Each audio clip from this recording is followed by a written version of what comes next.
We're going to walk through one of those classic developer moments. You know, that mix of pride and sheer panic right after you've built something new in the cloud. Because then comes the big question, does it actually work? I mean, it's the question every single cloud engineer has to ask themselves. It's one thing to build the architecture, right?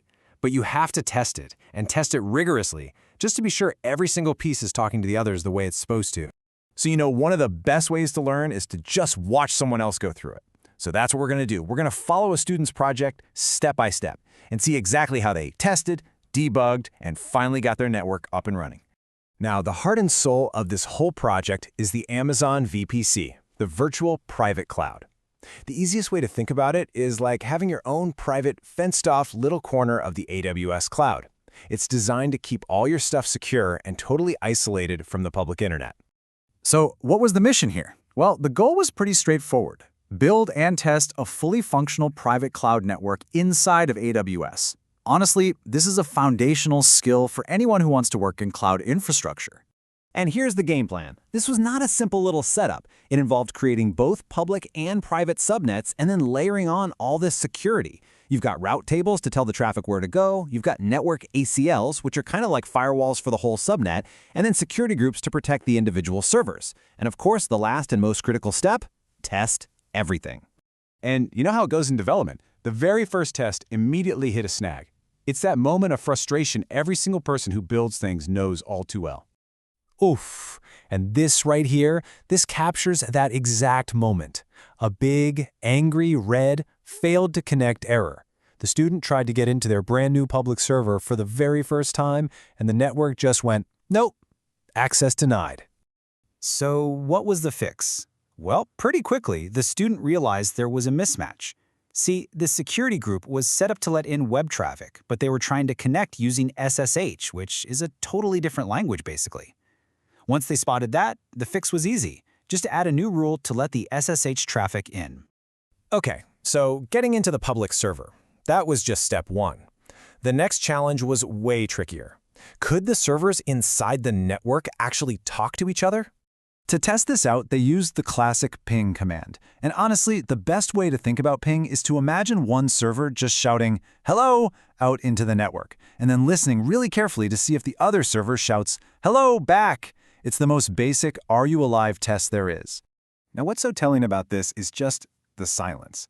You can see the public server sends out the ping, that first line confirms it's on its way. But then nothing, just a blinking cursor. The private server got the hello, but it just wasn't answering back. So this meant it was time to dig deeper into all those layers of security. A really good rule of thumb when you're debugging this stuff is to work from the inside out. So you check the server's own security group first, and then you check the firewall for the whole subnet, which is the network ACL.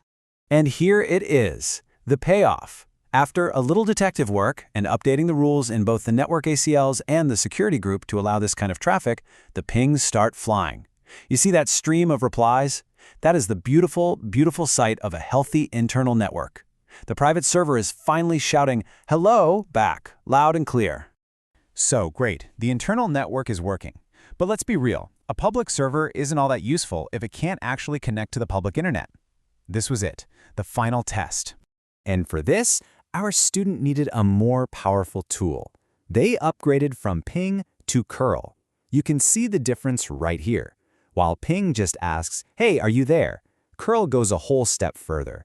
It asks, "Hey, are you there? And can you send me all the data from your website?"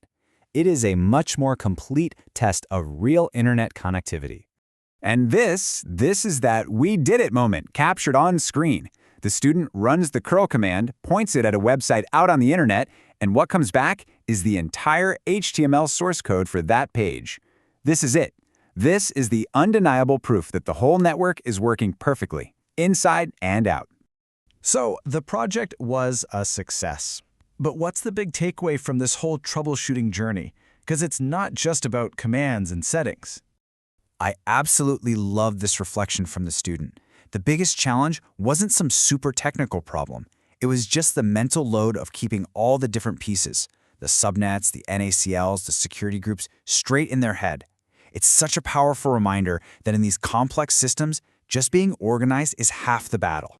And how long did this whole thing take? A All the building, the testing, the troubleshooting, and finally the success?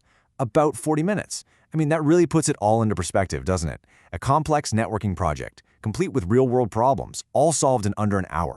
Which kind of leaves us with this final thought. A simple mistake in a security rule, a forgotten permission, they're small errors. But like we just saw, fixing them teaches you a much, much deeper lesson about how these complex systems really fit together. It's a great reminder that sometimes the best way to learn is by breaking things first.